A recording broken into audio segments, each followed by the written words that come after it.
Welcome our channel. আমাদের আজকের recipe শোল মাছের কারি। দেখবেন একটা ম্যাজিক।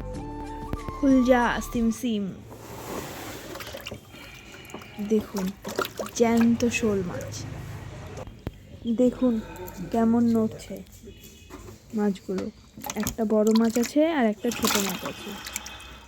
এগুলোকে আমরা এবার বটি দিয়ে কাটবো। দেখুন মাছগুলো, দেখেছেন কত তাজা মাছ একদম। এবার আমরা অস্ত্র নিয়ে বসে পড়েছি। দেখুন আমরা দুজন মিলে বসে পড়েছি মাছ কাটতে।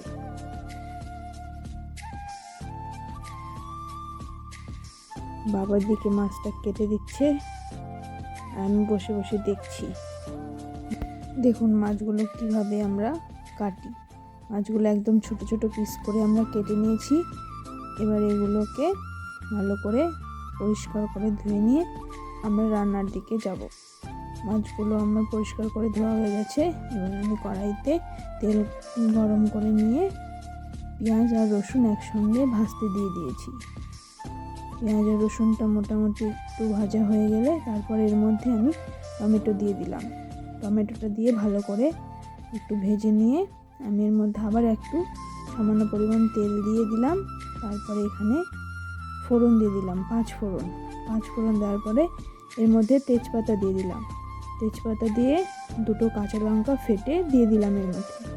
দিয়ে এগুলোকে ভালো করে নাড়াচাড়া করে একটু ভেজে নিয়ে এর মধ্যে আদা জিরা পেস্ট করে রেখেছিলাম, সেই পেস্টটা এখানে দিয়ে দিচ্ছি। তারপরে এর মধ্যে আমি বাটনা ধোয়া যে জলটা হয় সেই জলটা দিয়ে মশলাটাকে একটু ভালোভাবে কষিয়ে নেব। এই যে বাটনা ধোয়া জলটা আমি এখানে দিয়ে দিলাম। তারপরে এর মধ্যে হলুদ গুঁড়ো, নুন, এগুলো সব একে একে আমি দিয়ে দেব।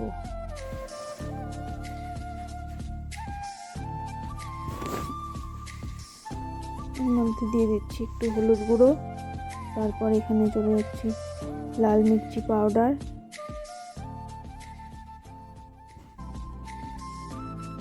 লঙ্কার গুঁড়োটা দেওয়ার পরে আমি এবার এখানে সামান্য পরিমাণ জল অ্যাড করব।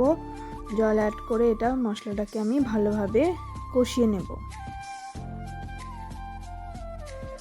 মশলাটা ভালোভাবে কষিয়ে নেওয়ার পরে মশলা থেকে তেল ছেড়ে গেলে আমি এর মধ্যে যে মাছগুলো কেটে ধুয়ে পরিষ্কার করে রেখেছিলাম সেই মাছগুলো দিয়ে দেবো। এখানে আমি আর একটু পরিমাণে তেল অ্যাড করে দিচ্ছি, সরিষার তেল। তেল অ্যাড করে আমি আর একটু মশলাটাকে ভালোভাবে কষিয়ে নিচ্ছি।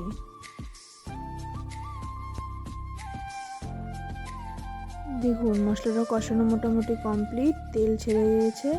এবার এর মধ্যে আমি সেই মাছগুলো, শোল মাছগুলো দিয়ে দিচ্ছি।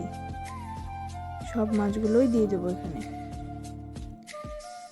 মাছগুলো দিয়ে নিয়ে ভালোভাবে মাছগুলোকে নাড়াচাড়া করে কষে নেব।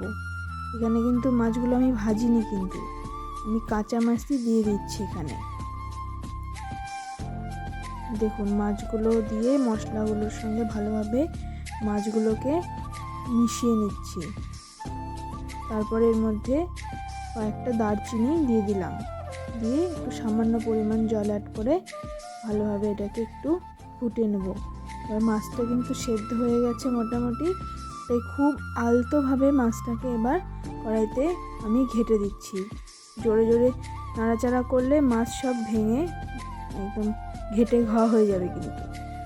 তাই মাছগুলোকে আস্তে আস্তে এভাবে কষিয়ে নিয়ে এর মধ্যে ঝোল ঢেলে দেবো। আমি ঝোল ঢেলে দিয়েছি, আমার ঝোল কমপ্লিট, নামিয়ে নেব। দেখুন আমার শোল মাছের কারির ফাইনাল লুক। এবার খেয়ে দেখা যাক কেমন হয়েছে। না খেয়ে বলো তো কেমন হয়েছে। দাঁড়াও, ভাতটা মেখে নিই আগে। একটু শোল মাছটা দিয়ে ভাতটা ঝোলটা দিয়ে মেখে খেয়ে বলছি।